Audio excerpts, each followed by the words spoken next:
Hey, what's going on, everybody? I'm King Sway, still with my messed up voice, still kind of sick. Uh, just trying to do this because it just got dropped today.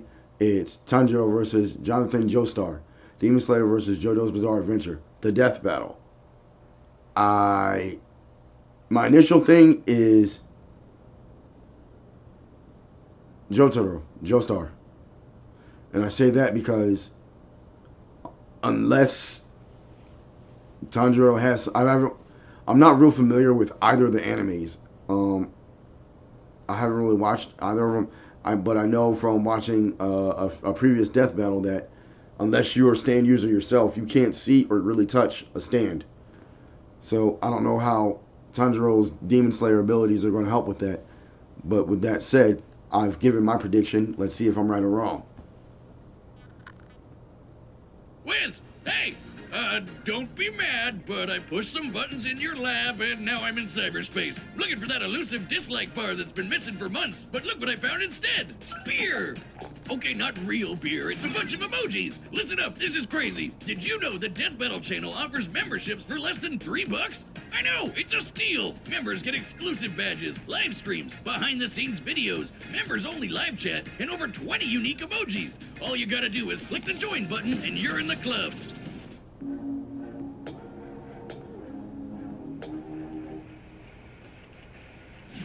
Okay. Tanjiro Kamado, the sun-breathing demon slayer swordsman. Oh, he's sun breather now? Joestar, He was a water the breather very before. first JoJo, whoever I didn't get that Joe- far then. These two anime monster hunters are as deadly with a blade as they are infinitely good-natured. But don't cross them, else they might leave you breathless. He's Wiz and I'm Boomstick. And it's our job to analyze their weapons, armor, and skills to find out who would win a death battle.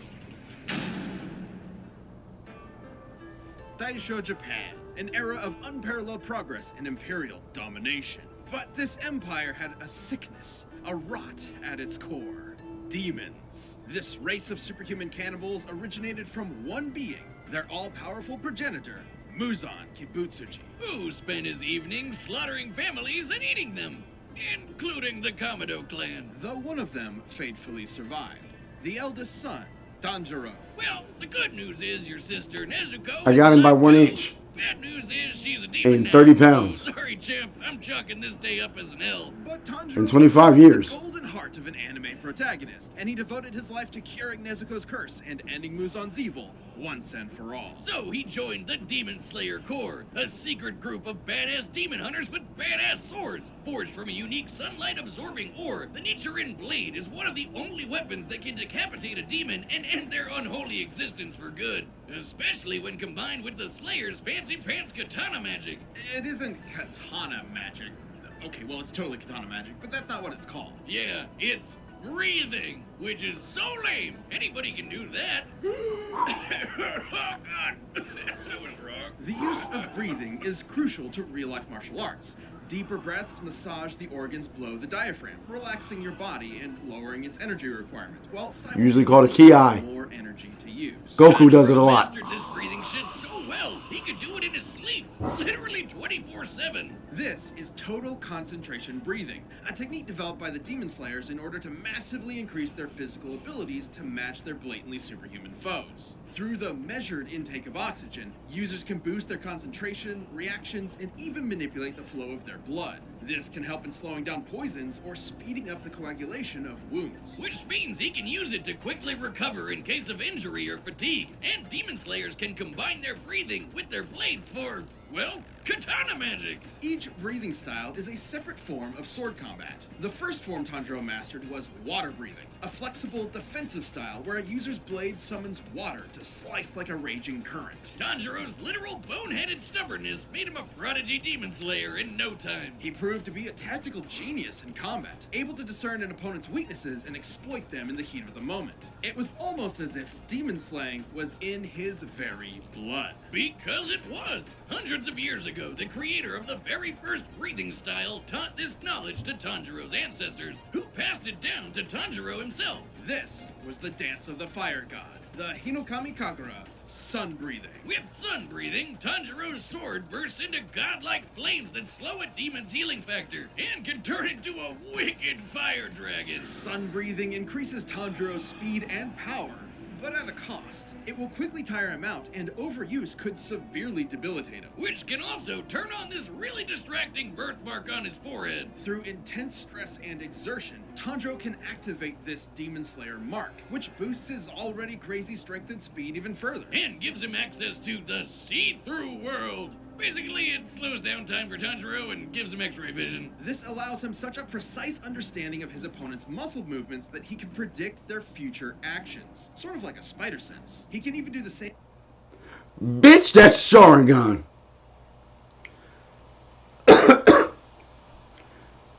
Sharingan. Dilated vision. Dilated vision is when your eyes and your pupils open wide enough and pulls in a mass of visual information, and your brain reacts to that and processes the information so fast that it looks like everything in front of you is moving in slow motion. That's just dilated vision, and I don't know what's up with that mark. Like I said, I haven't really watched him. I'm just catching up with Jujutsu Kaisen. Don't come for me.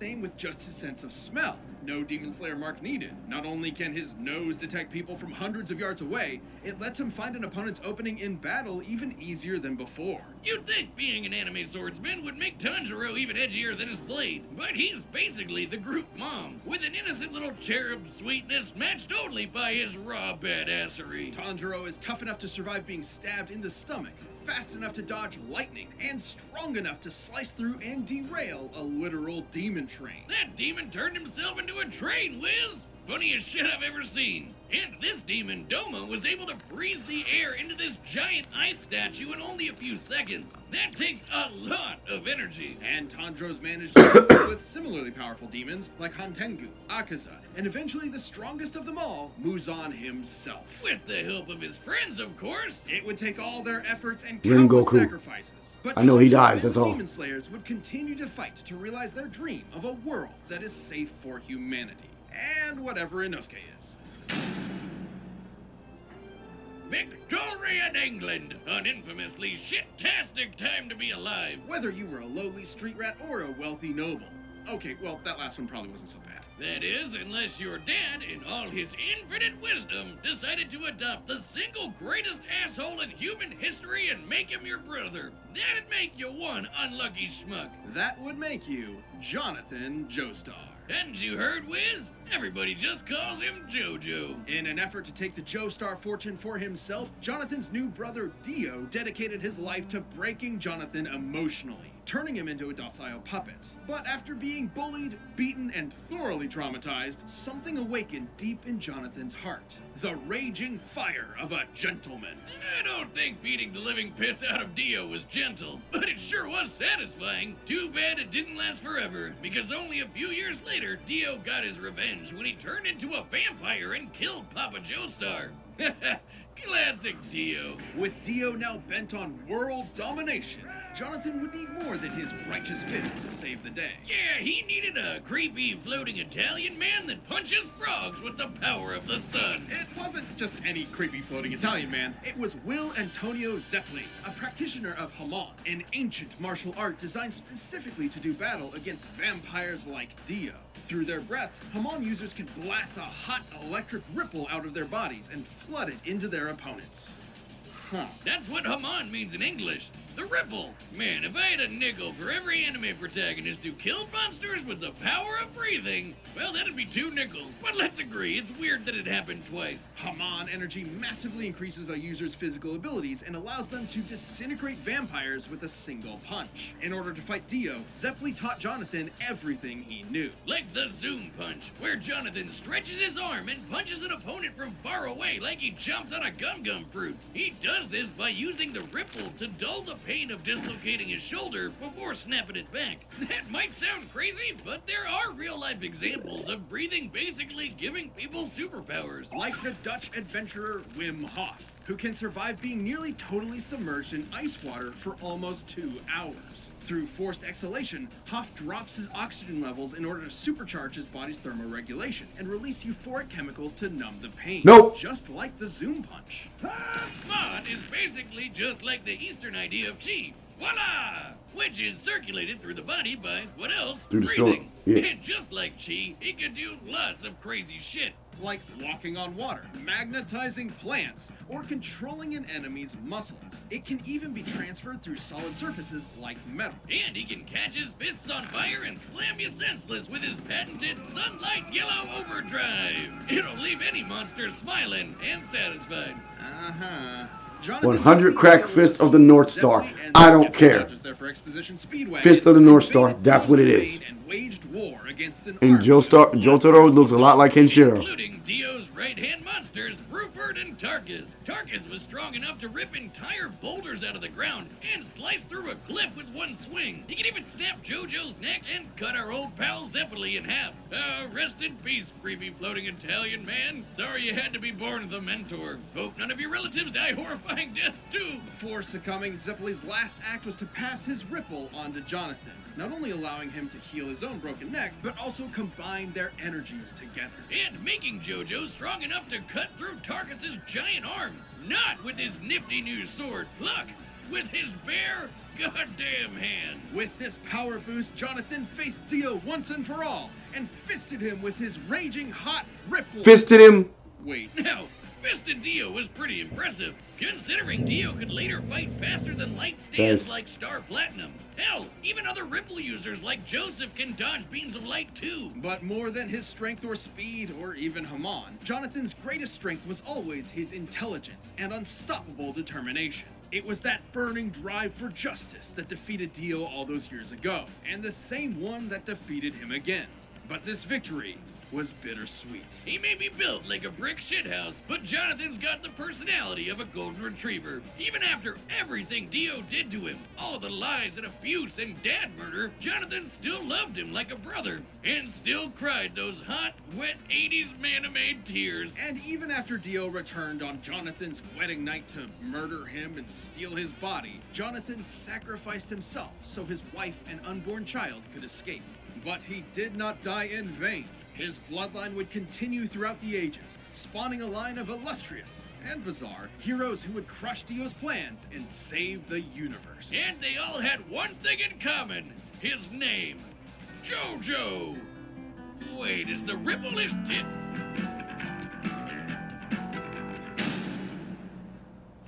All right, the combatants are set. We've run the data through all possibilities. It's time for a death battle! This episode of So Death that's not Battle is JoJo. sponsored by Okay. Babbel. For most of us, learning a second language in high school or college wasn't exactly a high point in our academic career. I don't know what you're talking about, Wiz. Those years I spent learning Klingon Pig Latin have paid dividends. Congratulations. But now, thanks to Babbel, the language learning app that sold more than 10 million subscriptions, there's an addictively fun and easy way to learn a new language. Whether you'll be traveling abroad, connecting in a deeper way with your family, or just have some free time, Babbel teaches bite-sized language lessons that you'll actually use in the real world. Babbel's 15-minute lessons make it the perfect way to learn a new language on the go, and you can choose from 14 different languages, including Spanish, French, Italian, and German. Plus, Babbel's speech recognition technology helps you to improve your pronunciation and accent. There are so many ways to learn with Babbel. In addition to lessons, you can access podcasts, games, videos, stories, and even live classes. Plus, it comes with a 20-day money-back guarantee. Right now, save up to 60% off your subscription when you go to babbel.com/deathbattle. That's babbel.com/deathbattle for up to 60% off your subscription. Babbel, language for life.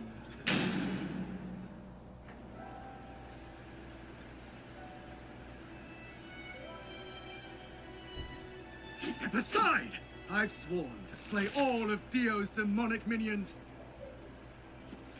I don't know who you are, but you better leave her alone! You poor wretch, shackled by the chains of this harpy's insidious mind control. On my honor, as a gentleman, I will free you! Oh, I'm sorry, sir. Did you bump your head?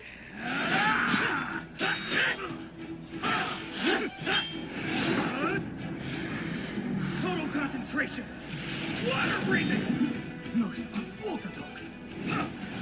You fight with valor, noble swordsman, but I know the burning passion of my heart will carry me through. Aw, he's kind of adorable. Like a puppy. I wonder if he has a caretaker nearby.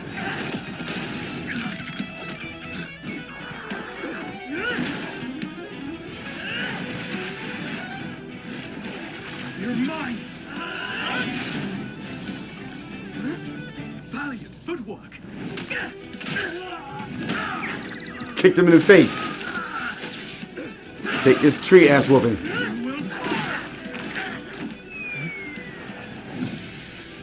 No kamikaze!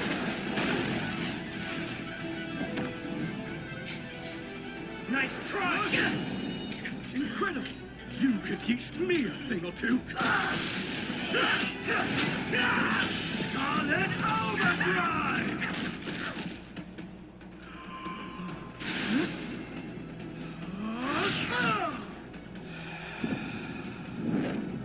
His breathing is carrying some kind of energy.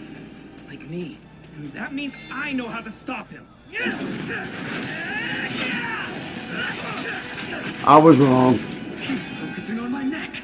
Does he know? Metal Silver Overdrive! Cliffhanger. Cliffhanger. I got you!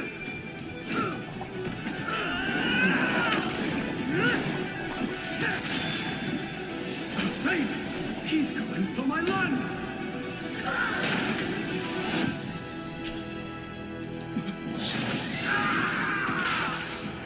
2 inches off. Did he dodge?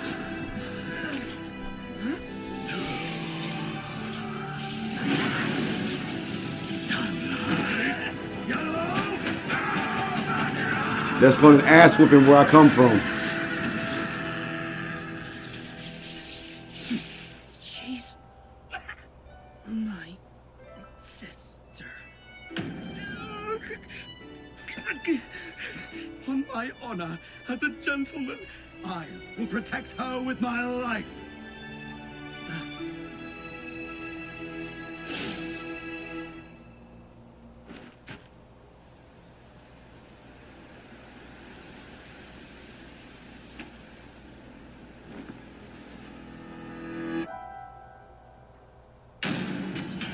Well, I was right.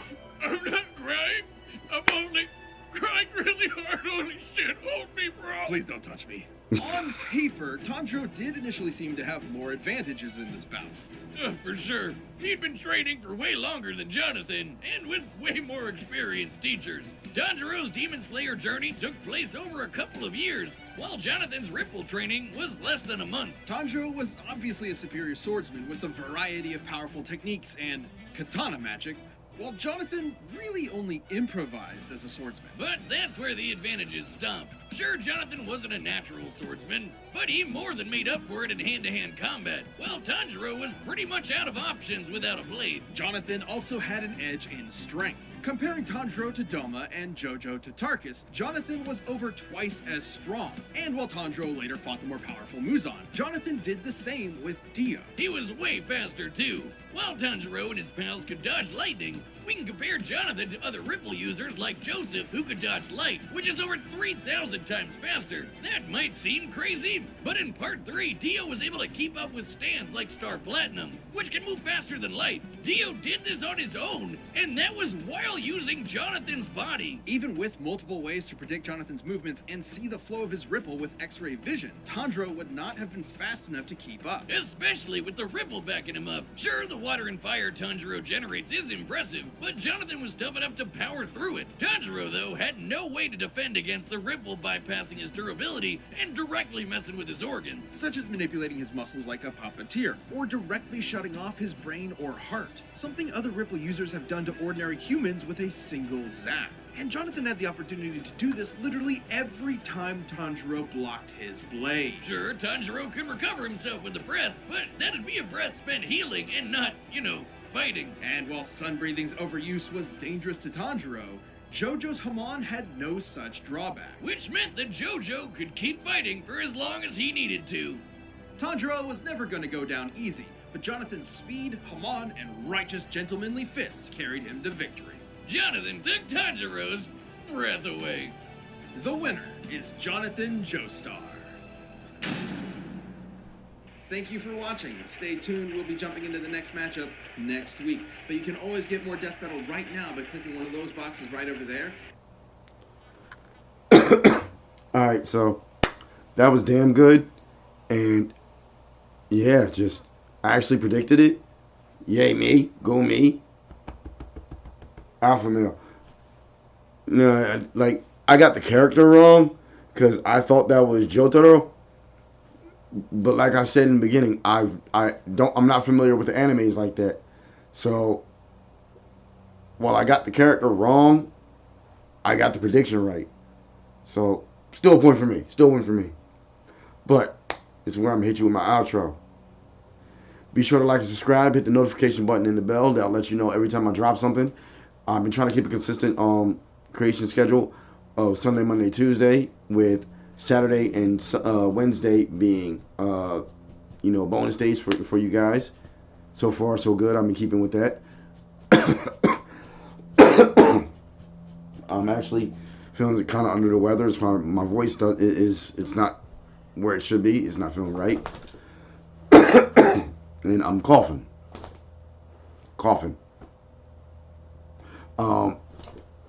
But in the meantime, between time, I'm always with the peace signs. I'm King Sway, and I'm going to see you in the next one.